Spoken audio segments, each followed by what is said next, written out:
Bismillahirrahmanirrahim. Assalamu alaikum. Welcome back, dear students. Today I am going to teach you cloning. Cloning is a process in which genetically identical organisms are produced. यानी कि ऐसा process है जिसके अंदर जो organism बनते हैं या बनाए जाते हैं आर्टिफिशियली या नेचुरली, वो जेनेटिकली सिमिलर होते हैं। जेनेटिकली सिमिलर का मतलब क्या, उनका जीनोम जो है वो सेम होता है। इट्स मीन कि उनके डीएनए का सीक्वेंस जो है वो क्या होगा, सेम होगा। तो उनके अंदर जो है वो जीनोटिपिकली कोई चेंज नहीं होगी एक्सेप्ट म्यूटेशन। यानी कि अगर उनके अंदर म्यूटेशन आ जाए जो आप क्लोन बना रहे हैं, तो फिर जो है क्लोनिंग का प्रोसेस जो है वो एग्जैक्ट आइडेंटिकल कॉपीज नहीं बना सकता। तो अदरवाइज ये क्या होते हैं, जेनेटिकली आइडेंटिकल होते हैं। तो डियर स्टूडेंट्स, आपके पास इसकी टाइप्स हैं। एक है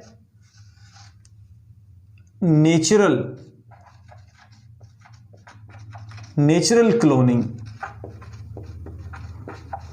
डियर स्टूडेंट्स, नेचुरल क्लोनिंग जो है ना, इसमें आइडेंटिकल कॉपीज तो बनती हैं एक ऑर्गेनिज्म की, उनका जो जेनेटिक मेकअप होता है वो भी सिमिलर होता है, बट ये नेचुरल प्रोसेस होता है। इसको हम आर्टिफिशियली जो है वो इंट्रोड्यूस नहीं करवाते। ऐसा कहां पर होता है, तो आप कह सकते हैं कि जब जाइगोट जो है एग और स्पर्म के मिलने से जो बनता है, उसकी फॉर्मेशन के बाद जब उसमें डिवीजन्स आती हैं, डिवीजन्स में उसने क्या बनना होता है, एम्ब्रियो बनना होता है। तो एक डिवीजन के बाद फिर नेक्स्ट डिवीजन में वो आपस में सेपरेट हो जाएं। फॉर एग्जांपल, ये एक सेल है, एग सेल या जाइगोट है, आफ्टर फर्टिलाइजेशन इसने दो में डिवाइड होना है।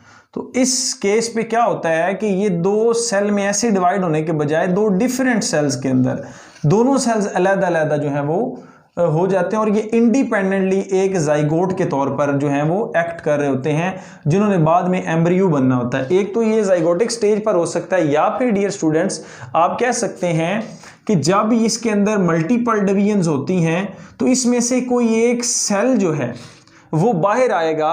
बाहर आने के बाद वो भी नेक्स्ट मल्टीपल डिवीजन स्टार्ट कर देगा, तो वो भी एक नया एम्ब्रियो बना देगा। इस रिजल्ट में एक ही ऑर्गेनिज्म की साथ एक कॉपी बन रही है। तो ये नेचुरली प्रोसेस है, इसको आप बोलते हैं नेचुरल क्लोनिंग, आप इसको बोलेंगे। सो डियर स्टूडेंट्स, ये भी एसेक्सुअल रिप्रोडक्शन है जो इसकी हो रही है। ये ऑर्गेनिज्म तो सेक्सुअली रिप्रोड्यूस किया है, बट ये जो ऑर्गेनिज्म है ये एसेक्सुअली प्रोड्यूस कर रहा है। उसके बाद आपके पास डियर स्टूडेंट्स कुछ इंसेक्ट्स हैं, उनके अंदर ये प्रोसेस होता है, लाइक पार्थिनोजेनेसिस। पार्थिनोजेनेसिस क्या है कि जो एक ऑर्गेनिज्म है वो विदाउट फर्टिलाइजेशन, यानी कि इंसेक्ट जो है हनी बीज के अंदर ऐसा होता है, वो विदाउट फर्टिलाइजेशन नए ऑर्गेनिज्म के अंदर जो है वो उसका प्रोसेस जो है वो हो जाता है। मतलब वो एग ले करते हैं विदाउट फर्टिलाइज, यानी कि अनफर्टिलाइज्ड एग जो होता है वो नए ऑर्गेनिज्म के अंदर जो है वो कन्वर्ट हो जाता है। तो वो भी जेनेटिकली आइडेंटिकल होता है पार्थिनोजेनेसिस के रिजल्ट में। तो ये भी क्लोनिंग की एक नेचुरल क्लोनिंग की टाइप है। उसके बाद ये स्टूडेंट्स थर्ड क्या चीज है, बाइनरी फिशन। कुछ ऑर्गेनिज्म हैं उनके अंदर बाइनरी फिशन होती है। इट्स मीन कि एक सेल जो है वो दो में डिवाइड कर जाता है। तो ये भी नेचुरली प्रोसेस हो रहा होता है, लाइक बैक्टीरिया के अंदर, और एज वेल एज आपके पास बाइनरी फिशन होती है प्लेनेरिया के अंदर। फिर इसी तरह से डियर स्टूडेंट्स बडिंग में क्या होता है कि ये एक ऑर्गेनिज्म है, इसके ऊपर एक बड बनता है, ये अलहदा होकर ये दो ऑर्गेनिज्म में कन्वर्ट हो जाता है। ये पहले वाला है, और ये जो बड बन रहा है ये जेनेटिकली सिमिलर होता है। ये जो सारी मैंने आपको बताई हैं ये एसेक्सुअल रिप्रोडक्शन की टाइप्स हैं। बडिंग किस किस के अंदर होती है, यीस्ट के अंदर होती है, फंजाई है, एज वेल एज आप कह सकते हैं बडिंग होती है डियर स्टूडेंट्स आपके पास हाइड्रा के अंदर हो रही होती है। तो ये लोअर ऑर्गेनिज्म है, लोअर एनिमल। सो आप देखिए ज़रा, आप कह सकते हैं कि ये जो नेचुरल क्लोनिंग है ये लोअर एनिमल्स या लोअर ऑर्गेनिज्म जो हैं या लोअर प्लांट्स जो हैं वहाँ से लेकर हायर ऑर्गेनिजम्स तक जो क्लोनिंग है नेचुरल, इसका अमल जो है वो जारी रहता है, मतलब हो जाता है। जो आइडेंटिकल ट्विन्स होते हैं वो भी नेचुरल क्लोनिंग की वजह से होते हैं। उसके बाद आपके पास आती है आर्टिफिशियल क्लोनिंग। दूसरा जो है वो है डियर स्टूडेंट्स आर्टिफिशियल क्लोनिंग। अब यहां पर देखिएगा, ये जो क्लोनिंग है ना, ये यूजेनिक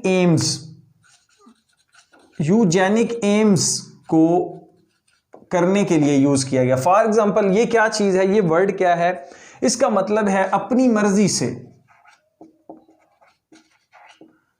मर्जी से जो खसूसियात हैं वो किसी ऑर्गेनिज्म के अंदर मुंतकिल करवाना और फिर उसकी कॉपी करवाना, यानी कि अपनी फायदे के लिए जानदारों का यूज करना और उनकी फिर कॉपीज बनाना, ये क्या कहलाता है, यूजेनिक एम्स कहलाता है। ये ह्यूमंस जो हैं ये करते हैं कैटल्स के ऊपर।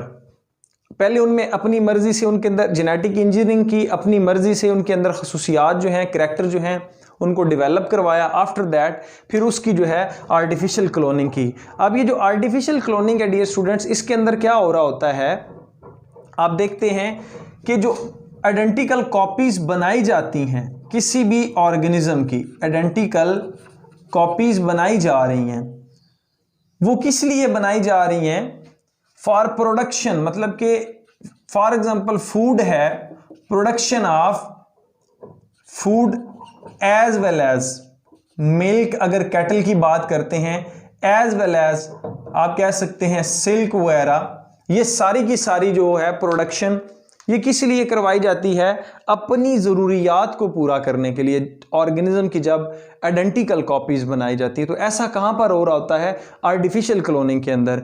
ये जो आर्टिफिशियल क्लोनिंग है ये साइंटिस्ट ने की है और ये किस पर मबनी है, टूटीपोटेंसी। ये जो वर्ड है इसका मतलब क्या है, टूटीपोटेंसी का मतलब है कि एक सिंगल सेल जो है उसके, एक सिंगल सेल के पास इंफॉर्मेशन जो है वो मौजूद होती है, कि एक सिंगल सेल जो है उसके पास सारी लाइफ की इंफॉर्मेशन मौजूद है और वो एक सिंगल सेल इसी इंफॉर्मेशन को यूज करते हुए होल ऑर्गेनिज्म बना सकता है, यानी कि पूरे का पूरा ऑर्गेनिज्म जो है वो बना देगा। इसको आप बोलते हैं टूटीपोटेंसी। सो डियर स्टूडेंट्स, ये जो टूटीपोटेंसी है इसी कॉन्सेप्ट को आर्टिफिशियल क्लोनिंग के अंदर यूज किया गया। सो अपनी मर्जी के ऑर्गेनिज्म बनाने का और उनकी फिर मल्टीपल कॉपीज बनाने के लिए ये जो प्रोसेस है ये किया गया। तो आर्टिफिशियल क्लोनिंग में उसका जो मैकेनिज्म है वो काउज एंड माइस के ऊपर किया गया। फॉर एग्जांपल मैं यहाँ पे लेता हूँ एक काउ है, अब एक्सपेरिमेंट करते हैं। ये काउ है नंबर 1 और ये रेड से जो बना रहा हूँ ये काउ नंबर 2 है। फॉर एग्जांपल डियर स्टूडेंट्स, ये जो काउ नंबर 1 है हमारे पास, इसके अंदर मिल्क प्रोडक्शन जो है वो ज्यादा है, मिल्क प्रोडक्शन ज्यादा है, एज वेल एज ये मीट हमें ज्यादा दे रही है। इट्स मीन कि जो ये मिल्क प्रोड्यूस कर रही है वो भी ज्यादा, उसके अंदर फैट, मिल्क के अंदर फैट भी ज्यादा है और एज वेल एज उसका मीट जो है वो भी ज्यादा है। बट एक प्रॉब्लम है कि ये जो काउ नंबर 1 है ये आगे अपनी जनरेशन को कैरी नहीं कर सकती। सपोज ये स्टीराइल है, ये आपने जेनेटिकली इंजीनियर्ड जो है ये बनाई है ये काउ। अब आप उसके क्या करना चाह रहे हैं, मल्टीपल कॉपीज बनाने जा रहे हैं। तो उसके बरक्स ये जो काउ है ये वाली, इसके पास क्या करैक्टर है कि ये मिल्क की प्रोडक्शन भी इतनी नहीं, मिल्क की प्रोडक्शन भी कम है, एज वेल एज आपके पास मीट भी इसके अंदर क्या होता है, कम है। बट इसकी एक करैक्टर जो है वो ज्यादा है कि ये जो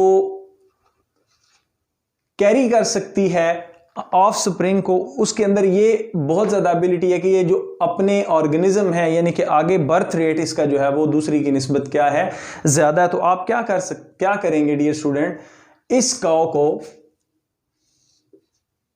जो जाइगोट होगा, मतलब इट्स मीन इसको पहले आप सेक्सुअल प्रोसेस के अंदर इस काउ को गुजारेंगे।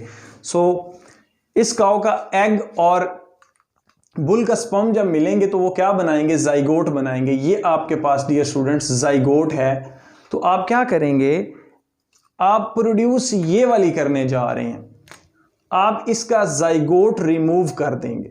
जाइगोट के अंदर जो न्यूक्लियस है उसको आप क्या कर देंगे, रिमूव कर देंगे।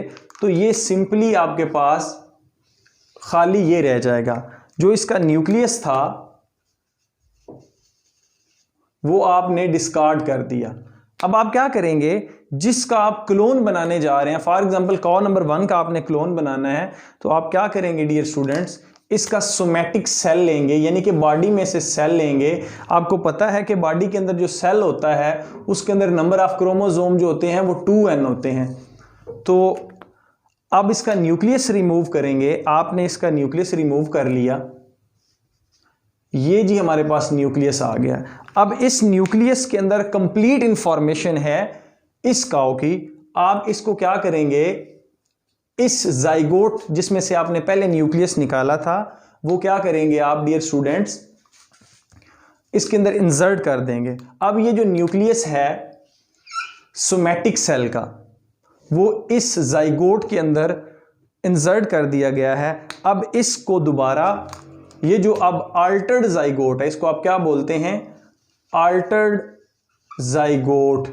इस अल्टर्ड जाइगोट को डियर स्टूडेंट आप क्या करेंगे, कॉ नंबर 2 के अंदर, कॉ 2 की वोम के अंदर इम्प्लांट कर देंगे आपने, यानी कि उसके अंदर इसको इम्प्लांट कर दिया है। आफ्टर फ्यू मंथ्स वो बर्थ देगी। आफ्टर फ्यू मंथ क्या होगा, बर्थ होगी। और ये जो नई काउ होगी डियर स्टूडेंट्स, होगी ये काउ ही, क्योंकि आपने सेल किसका लिया हुआ, फीमेल काउ का लिया हुआ। तो ये जो काउ होगी, ये काउ बिल्कुल आइडेंटिकल होगी जेनेटिकली किसके, काउ नंबर 1 के। तो इस प्रोसेस के जरिए आप जो है वो आप क्लोनिंग करा सकते हैं।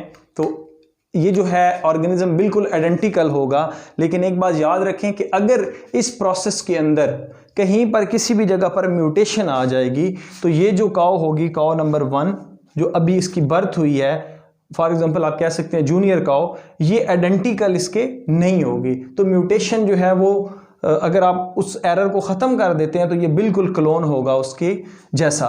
तो ये आप कह सकते हैं कि आपने एक सेल से सिमिलर ऑर्गेनिज्म जो है वो डेवलप करवा लिया। तो ये आपके पास प्रोसेस कहलाता है क्लोनिंग का।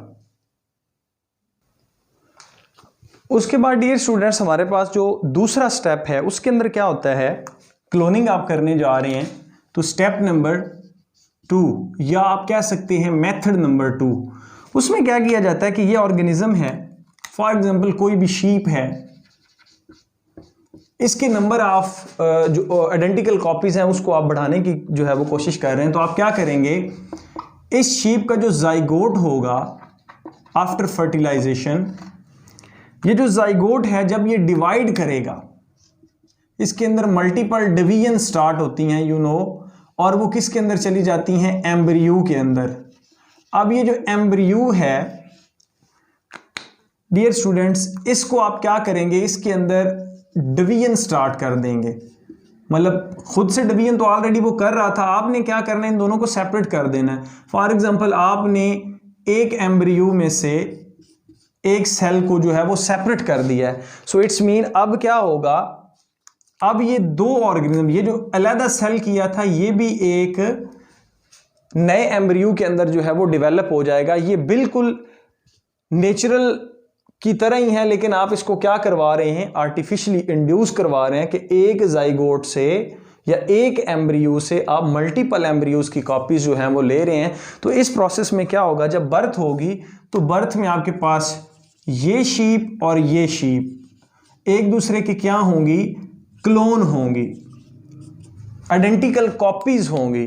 बट एक बात याद रहे, ये इस शीप से क्या होंगे, डिफरेंट होंगे, क्योंकि ये जो शीप थी या ये जो जाइगोट बना था ये मेल और फीमेल दोनों के मिलाप से बना था, ब्रीडिंग से मिलकर बना हुआ था। बट अगर कही जाए बात, ये शीप और ये शीप एक दूसरे के सिमिलर होंगी। तो याद रखें, एक आप एम्ब्रियो लेवल पर जो है वो डिवीजन में से सेल्स को अलहदा करवा के ऑर्गेनिज्म बना सकते हैं डियर स्टूडेंट, वो भी एक क्लोनिंग का प्रोसेस है। और एज वेल एज आप क्या कर सकते हैं, सोमैटिक सेल्स को यूज करते हुए क्लोन की बना सकते हैं या फिर आइडेंटिकल कॉपीज़ बना सकते हैं उस ऑर्गेनिज्म की। सो डियर स्टूडेंट्स, एक बात याद रखें कि फर्स्ट अटैम्प्ट जो है वो ह्यूमंस पे भी की गई थी कि ह्यूमंस का क्लोन बनाया जा सके। वो किस लिए, वो कहा जाता है कि ऑर्गन ट्रांसप्लांट के लिए जो है बनाया गया था वेरी फर्स्ट टाइम, या बनाने की कोशिश की जा रही है। बट याद रखें जो ह्यूमैनिटी है उसको बहुत ज़्यादा इससे जो है वो ख़तरा है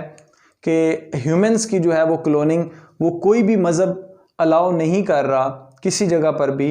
तो साइंटिस्ट जो हैं वो भी इस पर काम नहीं कर रहे क्योंकि ये बैन है और कहते हैं कि ये बिल्कुल इलीगल है। तो याद रखें ह्यूमंस की क्लोनिंग जो है वो नहीं, बल्कि आप कैटल्स की जो है उसकी कर सकते हैं क्लोनिंग, या फिर जितना भी दूसरे ऑर्गेनिजम्स हैं, प्लांट्स की आप क्लोनिंग कर सकते हैं टिश्यू कल्चर के थ्रू।